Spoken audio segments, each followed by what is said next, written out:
Oke, kita akan mulai kita punya pelajaran. Ini adalah seri keempat daripada pelajaran The Everlasting Covenant of Grace. Sekarang kita mau membandingkan kedua covenant itu. New Covenant dengan Old Covenant kan.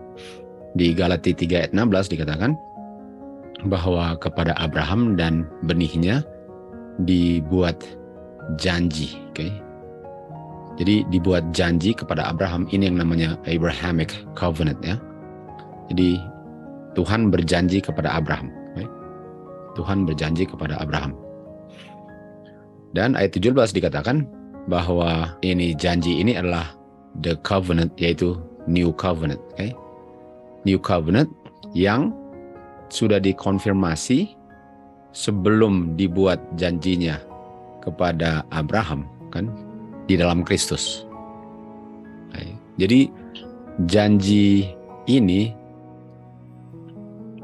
yang akan memenuhinya adalah Kristus, kan? Bukan Abraham. Di dalam Kristuslah janji ini akan dipenuhi. Bukan berdasarkan pekerjaan hukum, bukan berdasarkan Abraham berusaha untuk menurut hukum. Dan kita tahu di Sinai itu sekitar 430 tahun kemudian, kan, setelah dibuat Abrahamic Covenant ini, itu hukum di Bukit Sinai tidak bisa membatalkan janji yang sudah dibuat oleh Tuhan di dalam Kristus kepada Abraham. Sehingga hukum itu seakan-akan waktu diberikan 10 hukum di Sinai, seakan-akan janji yang sudah diadakan sebelum Sinai dibatalkan. Jadi 10 hukum di Sinai tidak bisa membatalkan janji yang sudah ada sebelum 10 hukum diberikan di Sinai. Dan itu janji kepada Abraham sudah terjadi 430 tahun sebelum Sinai. Dan itu berdasarkan janji.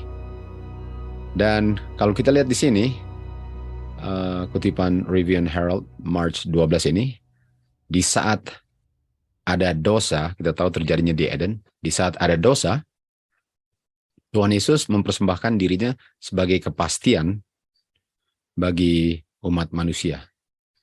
Dan di Taman Eden, kuasa untuk menyelamatkan manusia, okay, sama kuasanya 1:1, sebagaimana Tuhan Yesus sudah mati di kayu salib. Itu sebabnya kita tahu di Wahyu 13 ayat 8, Tuhan Yesus sudah mati dari foundation daripada bumi ini kan. Karena walaupun Tuhan Yesus belum mati, tapi kuasa untuk menyelamatkannya sudah ada di Eden, di saat Adam dan Hawa berdosa. Kita tahu di Matius 1 ayat 21, seorang yang diselamatkan ialah orang yang diselamatkan dari dosa. Orang yang dipisahkan dari dosa dan tidak kembali lagi. Baru dia selamat. Dan kuasa itu sudah ada di Taman Eden. Dan kuasanya sama dengan waktu Tuhan Yesus mati di kayu salib. Itu sebabnya Tuhan sudah bisa membuat dia punya covenant yang kita tahu buat dengan Adam, tapi cerita ini bicara tentang Abraham sebelum Tuhan Yesus mati di kayu salib. Dan kuasa itu adalah Tuhan punya grace kan, Efesus 2 ayat 8, Tuhan punya grace bukan hasil usaha kita sendiri. Jadi covenant di Sinai itu tidak membatalkan covenant Tuhan dengan Abraham. Right? Di Kejadian 17 ayat 1 dikatakan, Abraham umurnya sudah 99 tahun, dan Tuhan appear atau muncul kepada Abram, okay? Bukan Abram.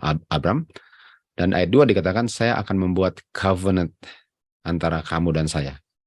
Dan kita sudah belajar bahwa covenantnya itu ialah Tuhan yang menjanjikan akan menggenapi covenantnya. Tentu saja dengan catatan Abraham harus percaya. Bagian daripada Abraham untuk percaya, dan untuk percaya ialah mengungkapkan percayanya dengan melakukan apa yang Tuhan perintahkan kan? Atau tidak melakukan apa yang dilarang Tuhan. Dan Tuhan buat di Kejadian 17 ayat 2 covenant antara Abraham dengan Tuhan, dan katanya saya akan memperbanyak, melipat ganda kamu punya keturunan. Okay. Ayat 7 dikatakan 7, saya akan establish saya punya covenant Okay? Dan keturunan kamu dalam generasi. Dan covenant ini adalah untuk everlasting covenant. Artinya covenant ini akan berlaku untuk selama-lamanya. Berlakunya artinya dia punya janji. Kalau kamu menerima janjinya, janjinya akan berlaku untuk selama-lamanya. Artinya untuk bisa menikmati dia punya janji yang selama-lamanya, orangnya tentu saja perlu hidup untuk selama-lamanya, kan? Di Ulangan 5, mulai ayat 1, terlihat bahwa Musa bilang kepada orang-orang Israel, dengarlah statutes dengan judgment yang aku ucapkan kepadamu hari ini, peliharalah dan lakukanlah statutes dengan judgment. Kan? Dan statutes dengan judgment ini di ayat 2 dikatakan, Jehovah God membuat covenant dengan kita di Horeb, di Sinai. Okay? Jadi Tuhan membuat covenant di Sinai dengan kita. Lalu dikatakan, tapi Tuhan tidak buat covenant ini dengan mereka yang di Sinai. Artinya kita bisa lihat bahwa di sini ada dua covenant. Ada dua covenant. Yang satu ialah covenant dengan umat Israel. Sama-sama umat Israel. Tapi yang satu itu yang dengan our fathers itu di Sinai. Dikatakan di sini bahwa artinya covenant ini beda daripada yang Sinai, karena dibilang Tuhan nggak membuat covenant ini dengan mereka waktu saya bawa mereka keluar dari Mesir di Horeb. Dan itu adalah old covenant yang kita sudah belajar, kan, dimulainya di Keluaran 19. Tetapi dengan kita dan kita inilah yang hidup hari ini, kan? Dan kita tahu bahwa mereka yang setelah Golden Calf, kita tahu banyak yang dibantai, kan, oleh suku Lewi. Jadi covenant of grace ini covenant of grace ini beda dengan covenant yang di Sinai, karena ini dibuatnya bukan dengan mereka. Artinya ini adalah covenant yang lain selain yang di Sinai. Jadi kita bisa lihat pada waktu yang bersamaan itu ada dua covenant. Sementara kita lihat, kan, bahwa pengertian Uriah Smith itu bahwa itu covenant bukan paralel, tetapi sebelum kayu salib dan setelah kayu salib. Sementara waktu Musa di Horeb, dia bilang ini covenant beda dengan yang Sinai. Maksudnya Sinai yang mereka langgar. Jadi kita lihat ada dua covenant di situ. Dan kita tahu bahwa yang satu adalah covenant kuasa Tuhan yang menyelamatkan, yang tidak dibuat dengan our fathers. Dan itu adalah covenant mereka punya usaha sendiri untuk menurut 10 hukum. Semua yang Tuhan katakan kita akan lakukan, kan? Jadi kita bisa lihat di sini ada dua covenant yang berbeda. Di Galati 4 ayat 22, di sini dikatakan bahwa Abraham memiliki dua anak. Satu oleh wanita hamba atau budak, satu oleh wanita yang bebas. Jadi kita bisa lihat di Galati dibilang tentang Abraham, dan Abraham ceritanya di perjanjian lama sebelum kayu salib. Dan di perjanjian lama ada dua macam wanita. Wanita budak, hamba, wanita bebas, kan? Dan apa yang terjadi dengan cerita ini?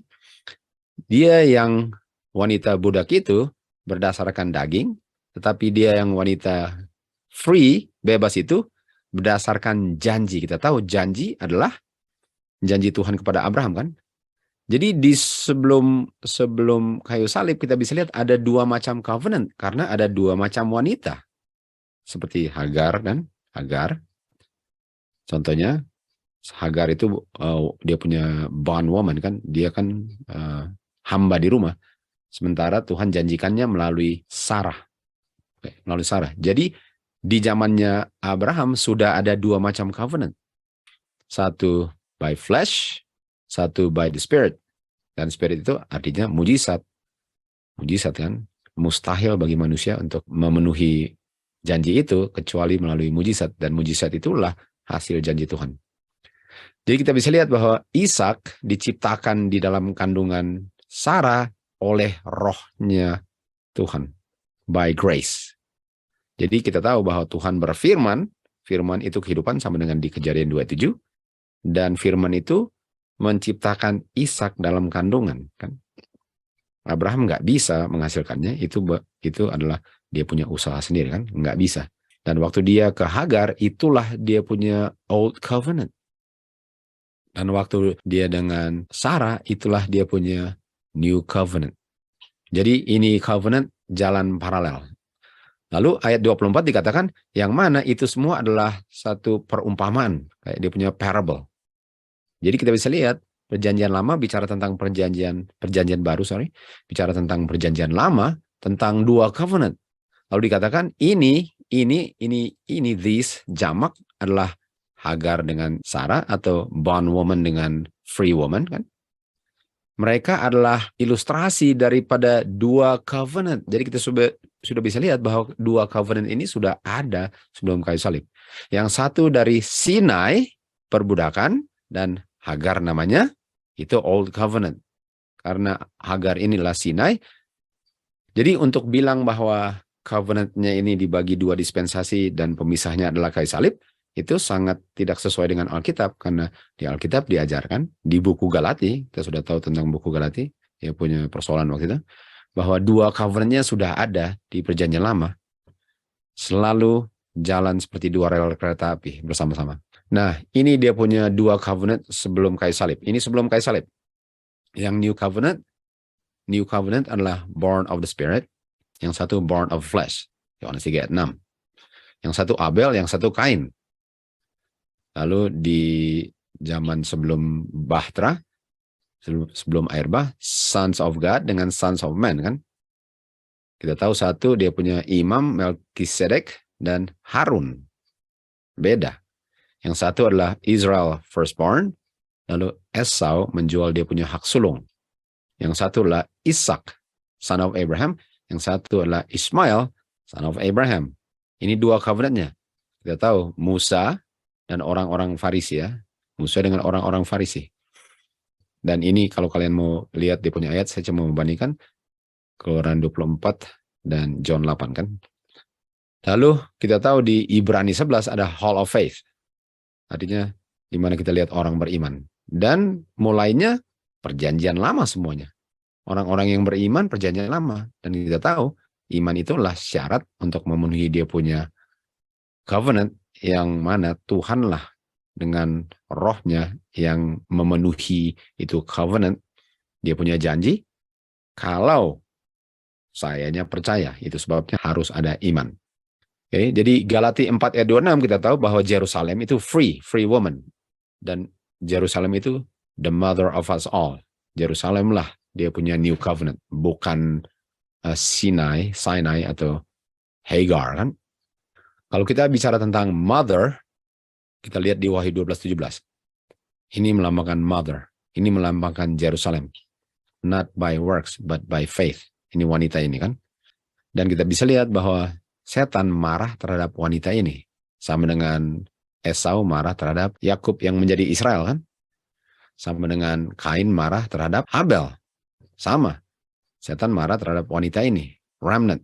Kita hanya bisa menjadi remnant kalau kita dilahirkan berdasarkan spirit. Jadi nggak bisa saya keturunan pertama, kedua, ketiga, keempat, kelima, lalu saya dibilang remnant, itu flesh, itu lahir oleh flesh. Sementara saya adalah remnant kalau saya diperhitungkan remnant berdasarkan spirit, berdasarkan lahir kembali, bukan lahir dari keturunan orang tua yang sudah terima kebenaran. Nggak bisa. Karena kita tahu Ismail biarpun anak pun, tapi yang tidak terhitung, kan. Kecuali dia pribadi dilahirkan kembali. Jadi anak-anaknya adalah anak-anak yang lahir daripada dia punya woman, her seed, kan. Dia punya seed. Dan kita tahu dia punya seed adalah Kristus. Dan semua janji melalui Kristus. Artinya siapa saja yang terima Kristus dan menerima Kristus punya righteousness, kan, sebagai penurutannya, menerima grace melalui iman untuk mempertahankan righteousness, itulah remnant. Itulah remnant, kan. Dan mereka kita tahu memiliki testimony of Jesus, atau mereka mengungkapkan kebenaran karakter Kristus dalam kehidupan mereka. Lalu di Galati 3 ayat 16 dikatakan kepada Abraham dan benihnya. Dan kita tahu benihnya adalah Kristus. Jadi Abraham hanya bisa diterima kalau dia terima Kristus. Karena Kristuslah yang adalah janji daripada New Covenant kan. Dan Kristus nggak perlu mati untuk di kayu salib untuk memenuhinya, karena kuasa untuk menyelamatkan manusia dari dosa sudah ada sebelum manusia berdosa pun. Sehingga waktu manusia berdosa, kuasanya langsung digunakan untuk menyelamatkan. Nggak perlu tunggu lagi nanti setelah kayu salib, baru orang bisa born again. Nggak bisa. Sebagaimana Uriah Smith membagi dua dispensasi itu, sebelum dan setelah kayu salib kan. Sementara covenantnya sebelum dan setelah kayu salib, dua-duanya nggak bisa dipisah, tapi dua-duanya sudah ada sebelum dan setelah kayu salib. Karena Tuhan Yesus sudah ada kuasa untuk menyelamatkan Adam. Kita bisa lihat Enoh masuk surga, Elijah masuk surga, Musa pun masuk surga. Ini semua sebelum kayu salib. Kan? Jadi Kristus lah. Jadi saya punya covenant, Tuhan punya covenant dengan saya ialah saya perlu menurut 10 hukum. Dia punya dasar kan. Dasarnya adalah menurut 10 hukum. Dan untuk menurut 10 hukum saya nggak bisa. Saya nggak bisa. Kristuslah yang menurut, dan penurutannya diberikan kepada saya kalau saya percaya, dosa saya diampuni, diakui diampuni, saya terima Tuhan Yesus punya penurutan, righteousness, dan bersama dengan penurutannya, righteousness-nya, saya menerima grace melalui iman untuk tidak melayani daging dan mempertahankan jubah putih Kristus.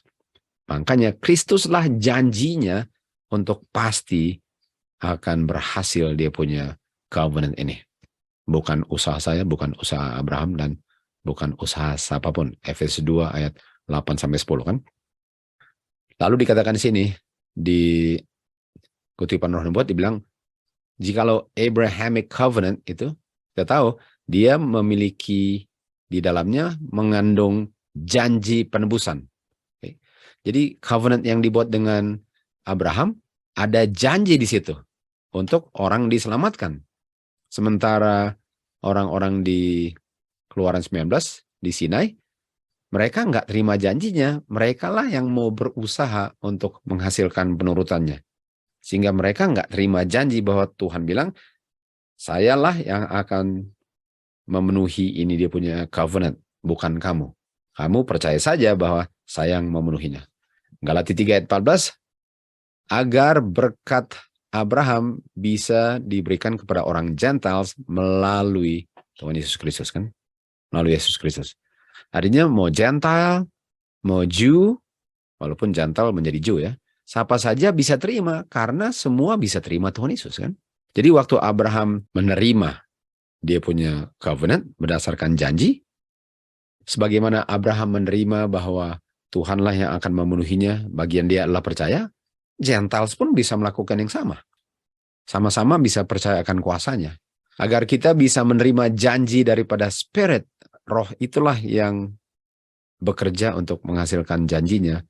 Dan Spirit itu saya terima kalau saya beriman. Artinya saya punya syarat ialah percaya, bukan saya berusaha untuk memenuhi janjinya. Dan kita semua memiliki satu roh. Kita semua memiliki satu roh dan dibaptis ke dalam satu tubuh, Kristus kan. Artinya ini covenant ini akan memisahkan dua kelompok. Satu tubuhnya Kristus, satu bukan tubuhnya Kristus. Satu yang berusaha sama dengan Kain, Esau. Satu sama dengan Abel, dengan Yakub menjadi Israel. Karena semua percaya. Jadi ini kelompok percaya, one spirit. Kelompok yang berusaha tanpa iman, kelompok yang lain. Dan kita sudah tahu bahwa gereja di buku Ibrani 12, ini gereja ini adalah gereja firstborn, born of the Spirit. Kan? Dan born of the Spirit itu karena mereka memiliki iman. Inilah dia punya covenant-nya. Di Efesus 1 ayat 22 dikatakan, Tuhan Yesus menjadi kepala daripada gereja. Oke, Tuhan Yesus adalah kepala daripada gereja. Gereja adalah temple of God, kan? Oke, yang mana tubuhnya dipenuhi. Tubuhnya ialah gereja kan? Karena Kristus adalah kepala, artinya tubuh adalah gereja. Gerejanya dipenuhi dengan roh yang memenuhi segala-galanya. Ini dia, roh inilah yang bekerja untuk menghasilkan kan? Roh inilah yang dihembuskan dan menjadi Adam. Roh inilah yang memberikan kehidupan kepada Lazarus. Ini rohlah yang menjadikan atau menciptakan Ishak dalam kandungan yang mandul. Ini dia punya roh. Dan gereja itu tubuhnya memiliki roh itu. Artinya dia menerima roh, artinya dia nggak berusaha dengan usahanya sendiri. Itu sama dengan minta tanah, coba kamu menjadi Adam. Tentu saja tanah nggak pernah bisa akan menjadi Adam, kecuali Tuhan menghembuskan nafas atau roh ke dalam tubuhnya, kan? Yang adalah gerejanya. Dan di sini katakan, di dalam Kristus, semua gedung atau bangunan itu fit together. Fit together, kan? Fit together artinya sama-sama, walaupun banyak dia punya anggota, tapi semua satu. Dengan talenta yang berbeda-beda. Ada mata, ada telinga, ada hidung, ada tangan kanan, tangan kiri, kaki kanan, kaki kiri. Walaupun berbeda-beda talentanya, tapi itulah yang menjadi satu kepenuhan dalam tubuh Kristus. Dan itu adalah tubuhnya Kristus yang dipenuhi dengan roh. Dan di dalam Kristus juga kamu dibangun bersama-sama untuk tempat kediaman roh Tuhan. Inilah gereja Kristus. Gereja Kristus harus spirit. Kalau spirit itu free woman. Ini dia punya wanita gereja di Wahyu 12, bukan Hagar. Dan 1 Korintus 3:16 dikatakan, tidak tahukah kamu bahwa kamu adalah Ka'bah Tuhan dan roh Tuhan berdiam dalam kamu. Ini gereja Kristus. Gereja Kristus adalah gerejanya, tubuhnya yang memiliki rohnya. Ini yang tadi kita sudah bilang di Ibrani 12 ayat 22-23. Kamu datang ke Bukit Sion, kota Bapa yang hidup, di Yerusalem surgawi. Dan ini adalah gereja firstborn, memiliki roh Tuhan. Tuhan Yesus bilang kepada Nikodemus, kamu harus lahir kembali. Dan di ayat 5 dikatakan, kamu dilahirkan oleh roh. Di ayat 24, dan gereja ini, gereja yang memenuhi dia punya new covenant, karena percaya, Tuhan Yesuslah perantara daripada new covenant ini. Kan? Tuhan Yesuslah dia punya perantara. Dan ini berbicara hal-hal yang lebih baik daripada Abel. Dan Abel itu darahnya binatang. Karena Tuhan Yesus adalah darahnya sendiri, sementara Abel darahnya binatang. Artinya kita tahu ini more glorious, kan? More glorious. Walaupun sama-sama glory, tapi kita mengerti apa artinya more glorious, kan? Jadi kita lihat di sini, kalau ini Old Covenant, dia diberikan Hagar ya. Dia punya istri, Sarah berikan Hagar pada Abraham, ini Old Covenant. Sementara yang sebelah kanan, New Covenant, born of the Spirit. Yang satu born of flesh, yang satu born of the Spirit, kan? Jadi kita bisa lihat, ini sudah ada selalu dua rel kereta api berdampingan, selalu. Bukan dipisahkan oleh kayu salib. Di Ibrani 8 ayat 6 dikatakan, dia memperoleh ministry yang lebih baik lagi. More excellent ya. Dan di mana Tuhan Yesus adalah perantara daripada covenant yang better. Jadi kita bilang, di sini katakan more excellent, lebih mantap. Better covenant yang lebih baik. Dan itu semua di-establish berdasarkan janji yang lebih baik. Kalau di Sinai, mereka yang berjanji sendiri. Ini covenant, Tuhan yang berjanji. Covenant Sinai berdasarkan mereka punya usaha. Tuhan punya covenant berdasarkan pekerjaan roh yang akan berhasil dalam orang-orang yang percaya. More excellent ministry, satu ministry of life, yang satu ministry of death. Letter dengan spirit, kan? Jadi ada dua macam covenant. Lalu ayat 7 dikatakan, kalau covenant yang pertama ini nggak ada persoalannya, tentu saja nggak perlu ada yang kedua, kan? Tapi persoalannya ini first covenant ini, persoalannya segala-galanya. Kan segala-galanya. Dan kita sudah tahu diberikannya karena umat Israel sudah lupa prinsip-prinsip 10 hukum. Dan tentu saja nggak akan bisa memenuhi itu covenant yang diberikan kepada Adam dan Abraham. Karena mereka sudah tidak tahu lagi prinsip-prinsip daripada 10 hukum yang adalah dasar daripada mereka punya covenant ini. Dan dikatakan mereka, ini covenant yang pertama ini ada persoalannya. Fault ya. Fault di mana? In them, di mana mereka mau berusaha untuk menghasilkan mereka punya righteousness. Jadi kita bisa lihat bahwa ada dua yang bersamaan yang tadi dikatakan allegory atau dia punya perumpamaan, ada dua wanita kan, dan yang di Sinai itu sudah ada sebelumnya, karena Abraham dengan Hagar sudah ada, Esau sudah ada, Kain pun sudah ada sebelum Sinai. Sinai itu kita sudah tahu ceritanya. Tetapi Tuhan bilang, saya akan bikin covenant yang baru, new covenant, berdasarkan darah Kristus kan, dengan umat Israel, dengan umat Juda.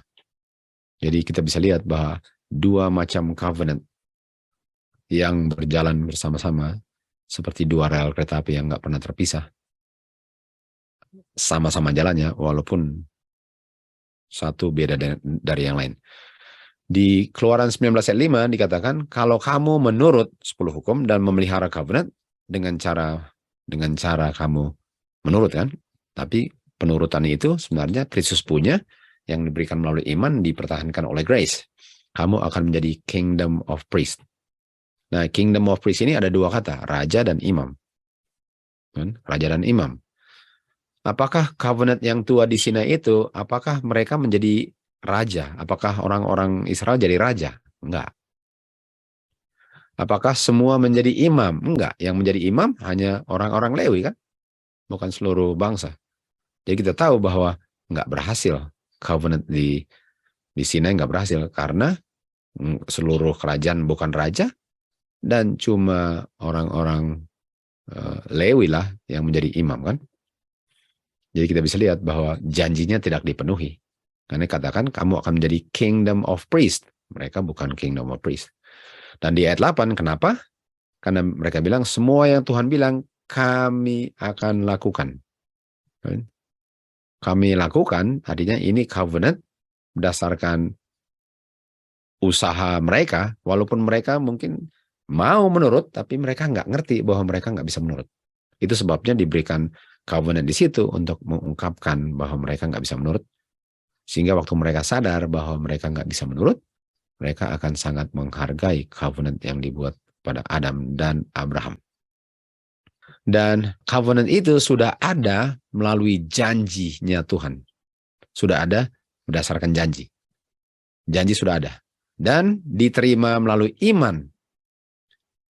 Dan menempatkan mereka di mana mereka bisa menurut hukum Tuhan. Jadi Tuhanlah yang bekerja. Sama dengan Filipi 2 ayat 13. Tuhanlah yang bekerja. Ayat 13, ayat 12, kita ungkapkan saja work out. Kita ungkapkan saja hasil pekerjaan Tuhan ayat 12, karena Tuhan yang bekerja di ayat 13. Kan, Filipi 2. Jadi ini covenant of promise ini Tuhan bilang, kalau kamu menurut, dalam kurung, saya yang berikan penurutan anak saya kepada kamu. Kalau kamu menurut, kan? Kalau kamu percaya bahwa anak saya lah, Tuhan Yesus, Bapa punya anak, yang menurut dan penurutannya bisa diberikan kepada kamu waktu kamu mengakui dosa kamu dan dosa kamu diampuni dan diberikan grace untuk mempertahankan karakter kehidupan Kristus, itulah janjinya. Kamu bisa menurut 10 hukum. Jadi ini sama dengan di Roma 8 ayat 3, di mana Roma 8 ayat 3 bilang nggak ada yang bisa memenuhi 10 hukum. Roma 8 ayat 4, sekarang mereka dinyatakan righteous oleh hukum dengan kuasa Kristus mempertahankan righteousness yang sudah diberikan kepada mereka. Ini dia punya dua covenant. Lalu dikatakan di sini Ibrani 8 ayat 6, ini adalah better covenant, better promise. Ini kan Tuhan yang promise, berdasarkan Tuhan punya promise, itu adalah covenant yang lebih baik daripada the old covenant di Sinai. Lalu dikatakan di Ibrani 6 ayat 13, waktu Tuhan membuat janji kepada Abraham, Tuhan nggak bisa sumpah kepada oknum yang lain yang lebih besar dari dia. Sehingga dia sumpah kepada dirinya sendiri karena nggak ada yang melebihi dia. Dan Tuhan nggak bisa bohong. Kita sudah belajar, kalau sudah keluar dari mulut Tuhan, nggak usah keluar dari mulut Tuhan, tapi namanya sudah keluar, kita sudah dengar, nggak bisa akan dibatalkan. Nggak bisa. Karena itu kuasa penciptaan, kalau sudah keluar, sudah. Jadi Tuhan punya janji, itulah janji yang menjamin bahwa janji daripada covenant ini akan berhasil kalau kamu percaya. Oke, kita lihat di sini. Kita kembali lagi ke ceritanya Miss White dengan Uriah Smith ya. Malam sebelum itu Tuhan membukakan banyak hal kepada pikiran saya, Miss White bilang, dan sangat jelas diungkapkan pengaruh yang telah terjadi, apa yang terjadi di Minneapolis General Conference 1888 ya. Saya tahu hari demi hari Tuhan mengungkapkan hal ini kepada saya, dan sejak pertemuan saya tahu bahwa kamu tertipu dan menipu orang lain. Baik, mengenai hal itu. Dan hasil daripada pengaruh kamu itu sangat besar dampaknya terhadap pikiran orang lain. Dan kamu telah menolak testimoni yang diberikan kepada saya untuk kamu dari Tuhan. Dan kamu membuat firman Tuhan nggak bermakna lagi sama dengan Korah, Dathan, dengan Abiram. Sudah tahu kan mereka ditelan bumi waktu mereka cemburu kepada Musa dan Harun, lalu mereka mau mengambil alih, mau menjadi imam. Jadi Uriah Smith dikatakan apa? Pekerjaannya sama dengan Korah, Dathan, dan Abiram waktu mereka tolak tentang covenant ini. Dan kita sudah tahu bahwa covenant ini sudah ada sebelum kayu salib, dan feast yang dirayakan sebelum kayu salib itu new covenant, itu bukan old covenant. Dan kalau kita pisahkan itu old dengan new dan perpisahannya di kayu salib, semua feast yang sebelum kayu salib makanya dipakukan ke kayu salib karena mereka bikin dispensational covenant. Padahal ada dua dispensasi tapi dia paralel, sehingga dia punya feast di new covenant sebelum kayu salib dan setelah kayu salib jalan terus. Dan kalau saya nggak ngerti itu, saya pakukan semua itu karena berdasarkan dispensasi. Dan kita tahu orang yang percaya dua dispensasi dan meniadakan feast semua ini sama, walaupun nggak sadar pun, tapi sudah tertipu sama dengan Korah, Dathan, dengan Abiram.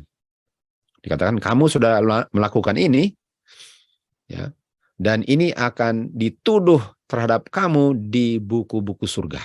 Bayangkan, untuk menolak prinsip covenant ini dan semua yang ada hubungan dengan covenant, dan bilang dipakukan ke kayu salib, akan dituduh terhadap kamu di buku-buku surga. Kamu telah memperkuat tangan dan pikiran orang-orang seperti Larson, Porter, Jones, Eldridge, Morrison, Nicola, dan banyak orang lain nih. Dan banyak orang-orang lain yang kamu tipu. Dan semua mengutip kamu, Uriah Smith. Semua pakai kamu punya pernyataan. Dan inilah musuh-musuh righteousness. Mereka dengan senang hati melihatnya. Kan? Musuh righteousness adalah apa? Siapa? Setan. Setan dengan senang hati melihat orang-orang ini menolak covenant. Jadi di akhir zaman, sementara covenant ini ditolak, dengan dia punya feast semua ini, musuh righteousness kita tahu itulah setan, musuh yang paling biyutan di situ, dengan senang melihatnya. Sama dengan Bapa bilang di baptisan Tuhan Yesus, "This is my beloved son in whom I'm well pleased." Setan bilang, "These are my children," yang menolak covenant ini, "in whom he is pleased." Lalu kita lanjut lagi, kalau kamu berpaling dari satu terang karena kamu takut dengan menerima terang itu, kamu harus menerima posisi yang kamu nggak mau terima, artinya posisi daripada Wagner kan.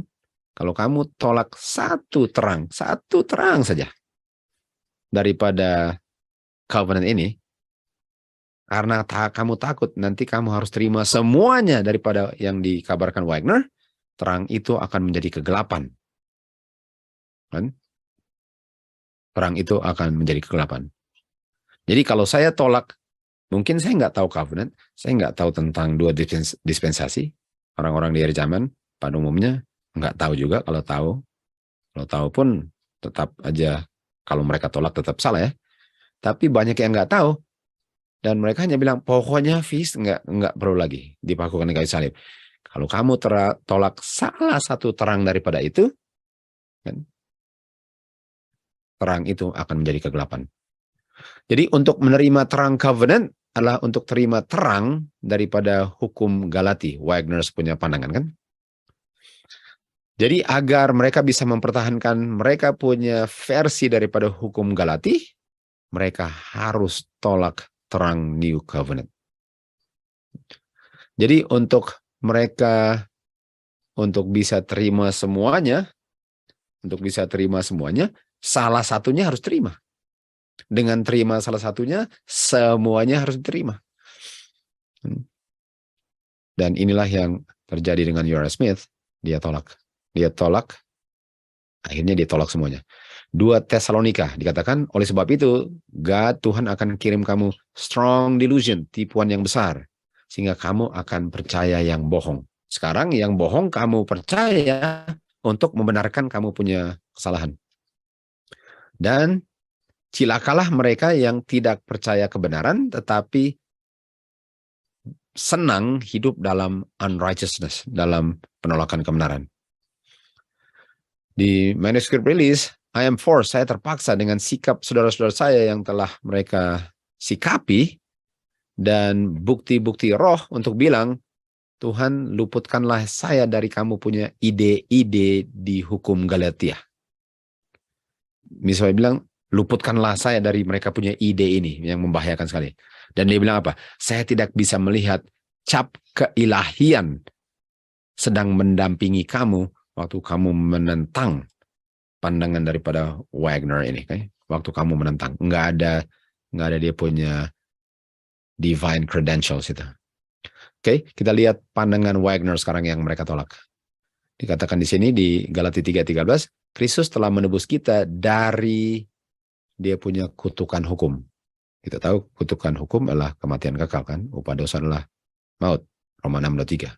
Nah, ini dia punya kutipannya dari buku Glad Tidings. Dia punya Glad Tidings. Ini yang ditulis. Mari kita berhenti di sini dan merenungkan fakta ini. Dan kita lihat the way of redemption for later consideration. Jadi jalan redemption untuk itu kita bahas nantilah. Suatu hal yang kita renungkan nanti. Kita perlu consider pernyataan ini sangat hati-hati. Right? Karena ada orang-orang yang membaca itu langsung bilang, oh kita nggak perlu memelihara hukum itu. Karena Kristus sudah menebus kita dari dia punya kutukan. Okay? Jadi waktu dibicara tentang hukum itu, kita harus menurut hukum. Kan? Langsung dibilang apa? Oh kita nggak perlu menurut hukum itu karena Tuhan Yesus sudah tebus kita dari kutukan hukum itu. Tunggu dulu. Kalau saya melanggar dan dikutuk, lalu Kristus bayar saya punya dosa, apakah saya dibayar upah dosanya untuk bisa berdosa? Bukankah Yohanes 8:11 Tuhan Yesus bilang, jangan berdosa lagi. Seakan-akan ayat ini mengatakan bahwa Kristus telah menebus kita dari kutukan penurutan. Seakan-akan Tuhan sudah bebaskan kita dari kutukan penurutan. Padahal kutukan itu adalah apa? Kutukan pelanggaran. Jadi Tuhan Yesus telah membayar hutang kita hasil kita punya pelanggaran. Artinya kalau dia sudah bayar, sekarang saya nggak berhutang lagi. Dan saya nggak menghutang lagi, saya nggak mau menghutang lagi dengan cara menurut. Jadi 10 hukum itu ada, sekarang setelah dibayar hutangnya, sekarang hukum itu saya perlu turut dengan New Covenant kan. Tapi mereka bilang, oh Tuhan sudah bayar, kita nggak usah ada hukum lagi. Seakan-akan saya sudah dibebaskan dari penurutan. Dan ada orang-orang yang tertentu membaca firman Tuhan nggak ada gunanya. Kutukan itu, sebagaimana yang kita lihat, adalah pelanggaran. Karena dikatakan di sini kan, Galatia 3:13, terkutuklah orang yang tidak tetap melakukan segala hal yang tertulis di buku itu untuk melakukannya. Jadi kalau dikatakan bahwa terkutuklah kamu kalau kamu tidak tetap menurut, kutukan ialah kalau kamu tidak tetap menurut. Nah, tidak tetap menurut artinya dosanya sudah diampuni, lalu dia nggak menurut lagi. Karena Tuhan Yesus sudah bayar. Jadi kalau orang hutang besar dia nggak bisa bayar, lalu orang bayarin hutangnya, apakah habis itu dia sekarang bisa bebas berhutang? Enggak. Kalau orang berdosa dan harus mati, kalau ada orang lain yang mati untuk dia, apakah setelah orang lain bayar kematiannya, apakah sekarang dia bebas untuk melanggar hukum yang membuat dia berhutang tadi? Jadi mereka bilang kita nggak perlu hukum lagi. Ini the law of Galatians ya. Kita nggak perlu menurut 10 hukum lagi. Padahal kita dibayar untuk menurut 10 hukum. Oleh sebab itu, Kristus telah menebus kita dari kita punya pelanggaran hukum. Okay? Jadi kita punya Tuhan Yesus telah menebus kita dari pelanggaran, dan pelanggaran adalah kematian. Artinya kalau Tuhan Yesus tebus pelanggaran, sekarang diberikan apa? Diberikan penurutan. Jadi pelanggaran punya upah dibayar, sekarang diberikan penurutan supaya tidak melanggar. Menurut apa? Menurut hukum. Dan mereka bilang kita nggak perlu bikin hukum lagi. Jadi dia punya kutukan ialah pelanggaran yang dilanggar adalah yang tertulis di buku hukum. Kita tahu buku hukum sama dengan buku Musa kan? Dan kita sudah tahu buku Musa sama dengan 10 hukum. Dan berkat ialah menurut apa yang tertulis di buku hukum. Menurut. Statutes dengan judgment. Statutes salah satu feast. Di Wahyu 22 ayat 14 dikatakan, diberkatilah mereka yang melakukan perintah-perintahnya. Mereka lah yang masuk kerajaan surga. Jadi bagaimana saya bisa masuk kerajaan surga kalau dikatakan bahwa saya nggak perlu menurut hukum lagi karena Tuhan Yesus sudah bayar upah dosa saya. Siapa dan yang masuk kerajaan surga kalau masuk karena melakukan atau menurut 10 hukum? Nggak bisa. Sekarang, Wagner terus, term, istilah the law of Moses, law of Moses, seringkali diartikan 10 hukum. Akan menjadi sangat jelas di sini untuk orang-orang yang dengan teliti seksama membaca Ulangan, Yosua, Raja-Raja, dan seterusnya. Dan dilihat di Great Controversy, kan dikatakan sebaliknya, istilah the law of the Lord berlaku untuk ceremonial ordinances. Coba lihat ini. Jadi kalau saya buang ceremonial ordinances itu, saya buang the law of the Lord. Yang dipakukan adalah kematian. Kita sudah belajar bahwa ceremonial ordinances-nya berjalan dalam konsep yang lain, nggak perlu bunuh domba lagi, tapi prinsipnya sama kan?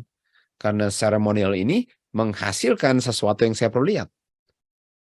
Jadi bukan domba lagi yang menghasilkan sesuatu yang saya perlu lihat, tapi dalam bentuk yang lain, seremonialnya kan.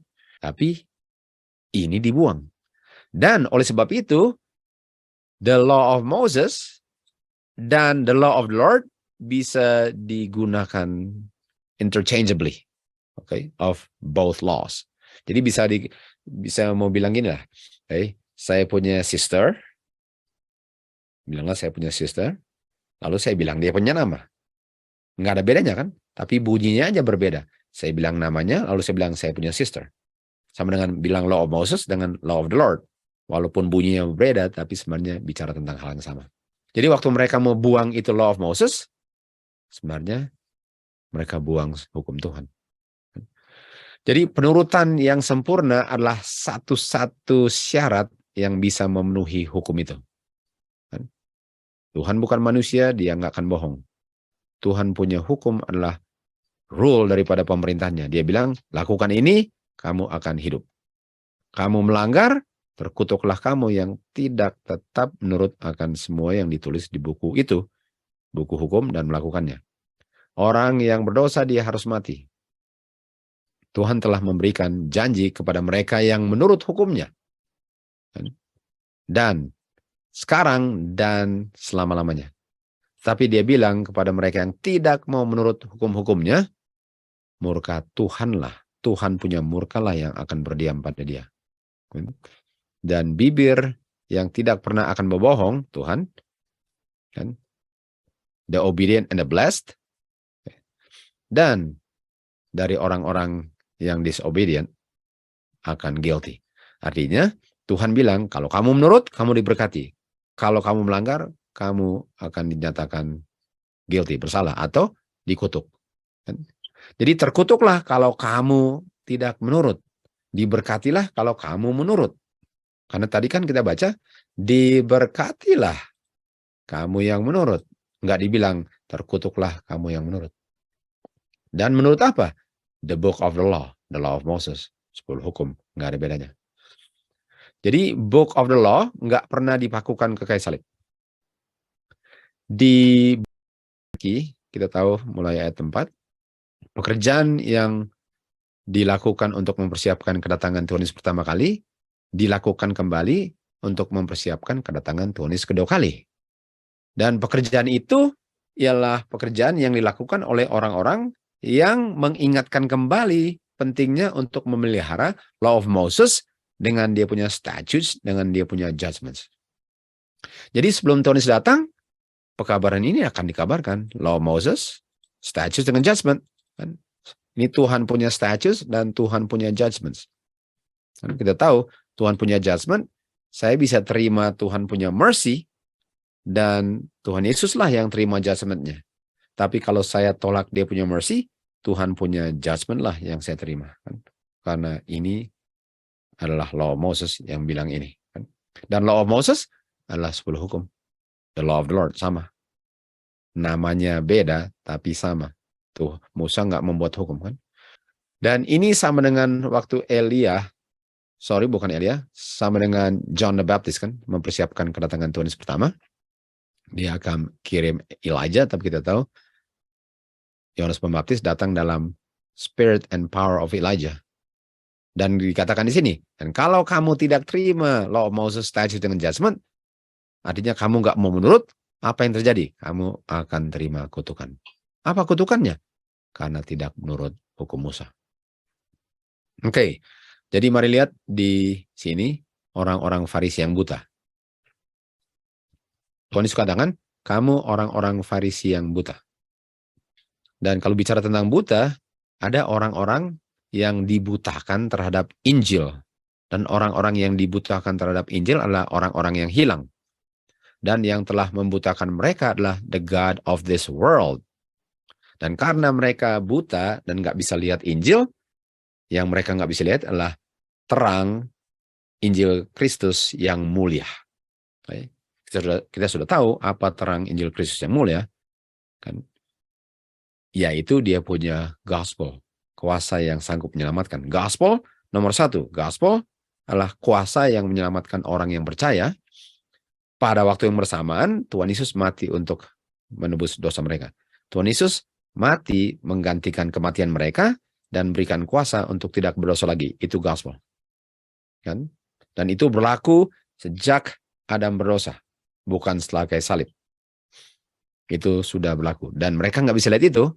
Dan feast itu adalah mengungkapkan hal itu. Terang feast adalah terang gospel. Feast itu bukan old covenant.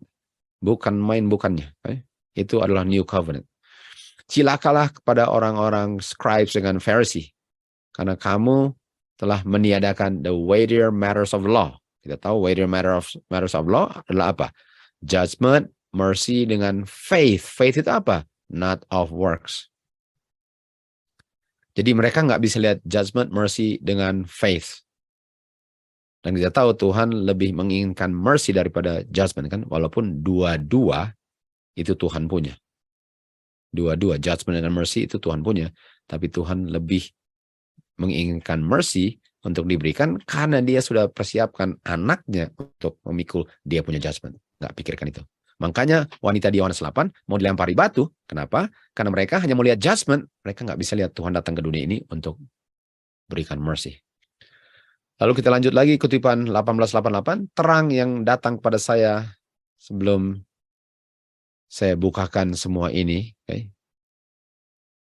Sebelum yang lalu yang sudah dibukakan kepada saya adalah pengaruh yang sedang bekerja dan kemana arahnya. Saya mau bilang kepada kamu, saudara-saudara, dikatakan di mana saja kamu, saya mau bilang kepada kamu bahwa kamu sekarang sedang mengulang kembali apa yang dilakukan orang-orang Farisi di zamannya Kristus. Orang Farisi tadi apa?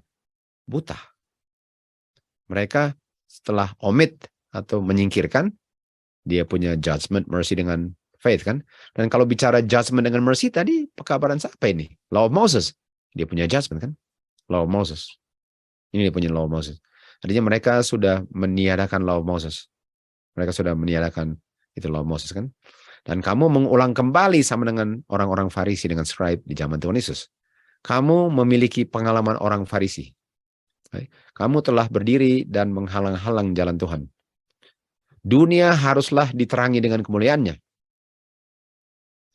Dan kalau kamu berdiri tetap mempertahankan posisi kamu, lebih baik kamu bilang roh Tuhan adalah roh iblis. Melalui kamu punya tindakan, kamu punya sikap, itu adalah tindakan sikap roh iblis. Ada orang-orang yang debaters among us, artinya mereka nggak mau terima, harus berdebat terus. Saya amarkan mereka di Minneapolis. Jangan pernah percaya atau bergantung sepenuhnya kepada minister-minister di conference. Jadi jangan pernah percaya orang-orang waktu di Minneapolis ini yang menolak pekabaran Wagner, dibilang apa? Jangan percaya, inilah roh setan sedang bekerja di sana. Jadi untuk tolak ini New Covenant yang sudah ada sejak Eden dengan dia punya feast ceremony law, dan dia punya feast semua itu, dan ceremony law diganti menjadi meat and drink, tapi itu feastnya jalan terus, itu adalah the spirit of the devil. Dikatakan kamu sedang bekerja sebagaimana orang-orang Yahudi dulu. Jangan bergantung sepenuhnya kepada apa yang dibilang Brother Smith. In the name of God, saya bilang kepada kamu, dia tidak memiliki terang. Dan dia selama ini sejak di Minneapolis, nggak ada terang mengenai hal ini. Salah dia. Artinya kita mau make this straight, mau make sure ini di-establish.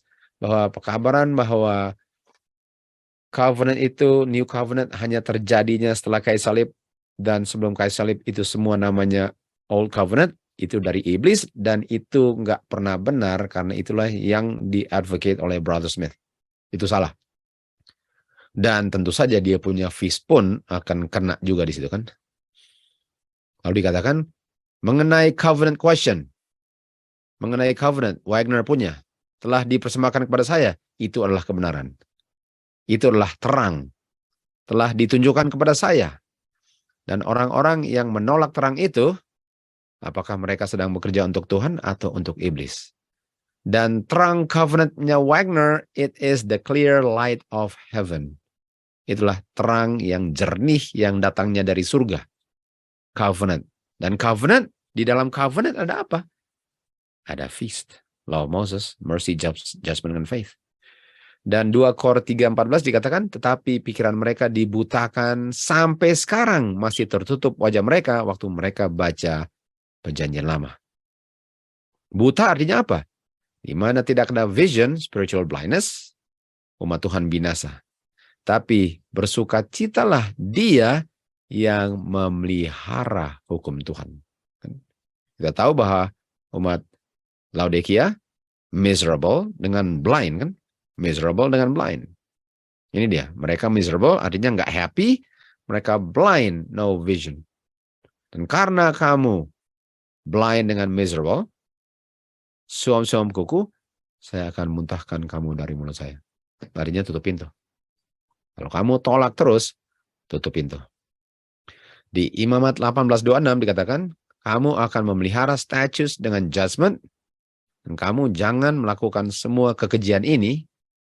Dan kalau kamu melakukan semua kekejian ini sebagaimana bangsa yang tinggal di tanah ini, sebagaimana tanah ini dimuntahkan keluar, mereka dimuntahkan karena melakukan abomination. Artinya orang-orang yang melakukan abomination tidak memelihara statutes, judgment, law of Moses, the law of the Lord, the 10 commandments. Mereka tolak semua itu. Artinya mereka nggak keep feast. Untuk tolak statutes dengan judgment ialah untuk dimuntahkan keluar. Sama dengan kondisi akhir zaman, kondisi Laodikia. Diberkatilah mereka yang melakukan 10 hukum, mereka bisa masuk. Apa artinya dimuntahkan? Nggak boleh masuk kerajaan surga. Kalau nggak dimuntahkan, diterima. Masuk ke dalam pintu gerbang surga. Dan siapa yang di luar? Siapa yang di luar? Siapa yang di luar yang dimuntahkan? Dikatakan di sini, dogs, kotor ya, sorcerers, ya tahu sorcerers apa artinya? Whoremongers, murderers, idolaters, okay? Yang bohong, ini semua di luar. Artinya semua yang tolak status judgment di luar artinya dimuntahkan. Karena yang melakukan itu masuk diterima, nggak dimuntahkan. Pekabaran yang diberikan kepada umat Tuhan oleh Jones dengan Wagner adalah pekabaran Tuhan kepada gereja Laodikia. Gitu dia. Dan cilakalah bagi siapa saja yang mengaku percaya kebenaran namun tidak memantulkan kepada orang lain terang ini. Artinya cilakalah kamu kalau kamu tolak pekabaran ini sehingga terang ini tidak kamu pantulkan kepada orang lain. Elder Smith, Uriah Smith, seandainya kamu enggak prejudice, kan? Seandainya kamu enggak prejudice, kan? Ini prejudice ini telah membuat kabaran ini nggak pernah masuk ke dalam kamu. Kan? Jadi prejudice itu adalah terhadap Wagner kan. Makanya dia bilang, wah kalau saya terima dia satu ini, artinya saya harus terima yang lain juga. Artinya dia ada sesuatu yang dia nggak suka tentang Wagner, sehingga pekabarannya pun ditolak. Jadi kalau kita nggak suka orangnya, lama-lama pekabarannya pun ditolak. Akhirnya kita tolak itu. Karena masih simpan sesuatu terhadap seseorang kan. Saya nggak bisa rem di tempat katanya. Saya berdiri di dalam kebebasan. Kalau saya mau bilang terang, saya bilang gelap itu gelap. Saya bilang kepada mereka kemarin bahwa posisi covenant yang saya percaya, sebagaimana yang dipersembahkan di volume pertama daripada ini Patriarchs and Prophets, kan? Saya percaya itu benar. Dan kalau itu Wagner punya posisi, artinya dia memiliki kebenaran. Artinya saya bilang, dia memiliki kebenaran. Sorry, ini Willie ya. Ini Willie ke Mary White. Dia memiliki kebenaran. Posisi Wagner tentang covenant. Jadi Miss White tadi bilang, sekarang Willie kepada Mary White. Hukum Galati adalah satu-satunya pengharapan mereka. Plea, mereka punya permohonan. Kenapa?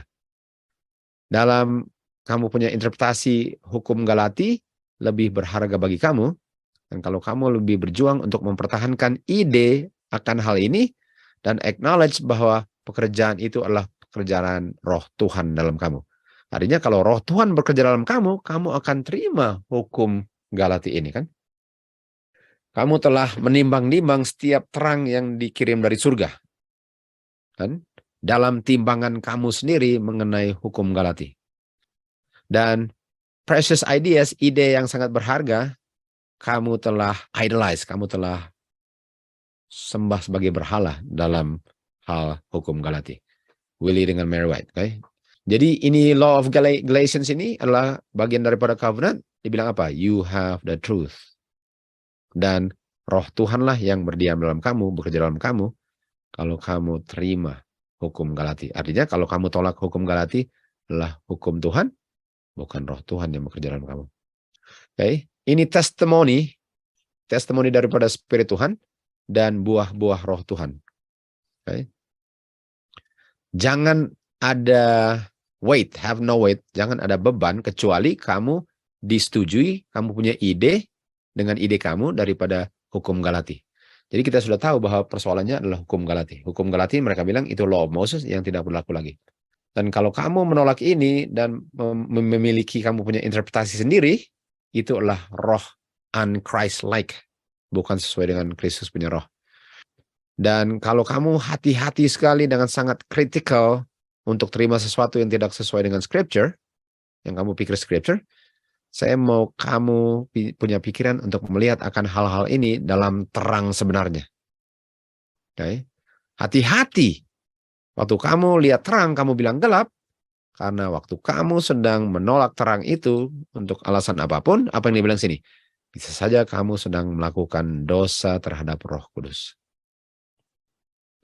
Dan dengan menolak ini law of Galatians dalam pandangan kamu, termasuk semua yang ada hubungan dengan itu, dibilang apa?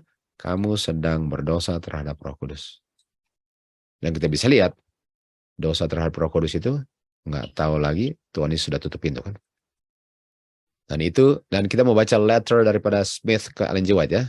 Sister White katakan, mengenai law of Galatians, bukankah itu sudah disettle tahun 1856? Waktu Brother Pierce datang dari Vermont dan menganjurkan atau mengadakan investigation dalam posisi Brother Wagner mengenai buku hukum itu. Bahwa law in Galatians adalah 10 hukum. Jadi kita sudah pernah baca ini kan, bahwa Smith bilang, tulis kepada Miss White, bukankah kita sudah settle bahwa itu bukan tahun 1856.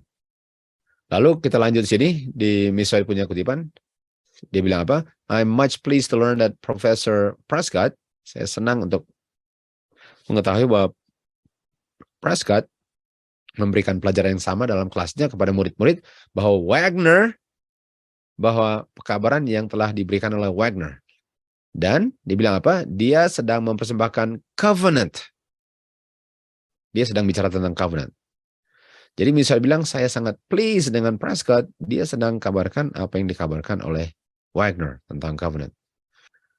Lalu kita lihat terus lagi di sini, Willie White kepada wife-nya dibilang, sejak saya membuat pernyataan hari Sabat lalu mengenai pandangan covenant, yang itu sudah dikabarkan oleh Wagner, itu adalah kebenaran. Dan itu membawa satu kelegaan bagi banyak orang. Jadi covenant itu banyak yang terima, tapi kita bisa lihat bahwa Uriah Smith sangat memperkeraskan dia punya diri dalam hal ini.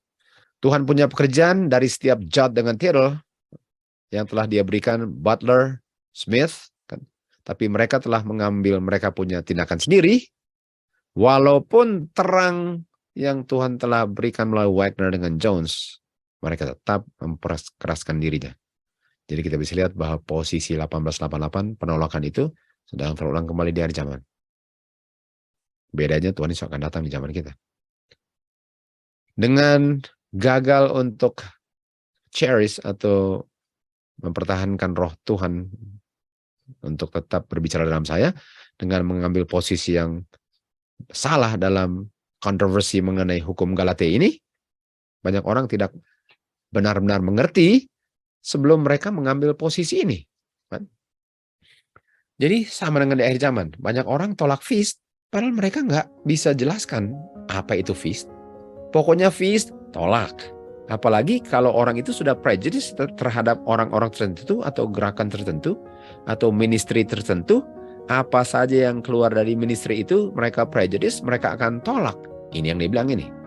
Mengenai law of Galatians, pertanyaannya yang banyak orang nggak mengerti sebelum mereka mengambil posisi. Dan oleh sebab itu, gereja mengalami banyak kehilangan kayak Butler dengan Smith kan. Karena pengaruh dari satu orang yang berposisi tinggi, mungkin ministrinya gede, semua main terima aja. Kalau dia tolak, semua tolak. Apalagi kalau dia tolak sesuatu yang diajarkan atau sedang di-preach oleh orang-orang yang mereka prejudice atau ministry yang mereka tolak. Jadi buta-buta main tolak, lalu gereja kehilangan orang-orang ini. Ini gereja Kristus, bukan gereja bangunan. Dan dikatakan di sini, posisi yang banyak orang berpihak untuk mengambil posisi ini sejak Minneapolis General Conference memberikan kesaksian kepada mereka punya Christless condition, kondisi tanpa Kristus. Dikatakan, ingat di mana kamu jatuh, bertobat, dan melakukan pekerjaan awal. Kalau tidak, saya akan datang dengan segera, dan saya akan menyingkirkan kamu punya kaki dian. Artinya kamu nggak akan jadi terang dunia lagi, karena kamu terang itu kamu tolak. Dan dia tahu terang dunia itu, Wahyu 18:1. Kecuali kamu bertobat. Jadi pengalaman daripada 1888 ini sedang terulang kembali. Kita tahu sejarah Israel terulang kembali, dan sejarah Advent Movement pada awalnya terulang kembali. Dan pertanyaan yang sangat genting sekarang ialah mengenai covenant ini, khususnya dia punya feast.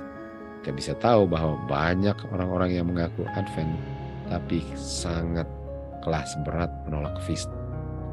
Sebagaimana yang tadi dibilang, banyak tolak, nggak tahu, nggak bisa buktikan salah. Dan kalau sudah dibuktikan salah pun mengeraskan diri karena sangat prejudice terhadap orang, terhadap ministry, terhadap gerakan tertentu. Jadi itu personal. Persoalannya personalnya terhadap Tuhan, bukan terhadap manusia.